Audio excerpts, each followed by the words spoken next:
dizaines de milliers de personnes sont donc descendues hier dans les rues des grandes villes d'Algérie. La mobilisation contre un possible 5e mandat à défiler à Alger, Oran, Tizi Ouzou ou encore à Annaba. Des rassemblements plutôt pacifiques avec quelques affrontements dans la capitale algérienne près du palais de la présidence. Un bilan officiel fait état de 56 policiers, 7 manifestants blessés, 45 personnes interpellées.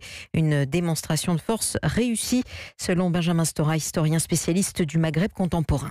La mobilisation a été bien plus importante que celle de la semaine dernière. Il y a eu beaucoup plus de monde et dans beaucoup plus de villes d'Algérie. C'est-à-dire qu'elle s'est étendue aussi dans l'espace urbain algérien.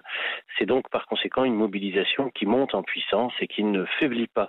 Ce qui est aussi remarquable et significatif, c'est que à la jeunesse qui avait déjà manifesté massivement la semaine dernière et puis les étudiants, bien entendu, se sont ajoutées les familles, se sont ajoutés des quartiers entiers, des grandes villes algériennes, bien sûr.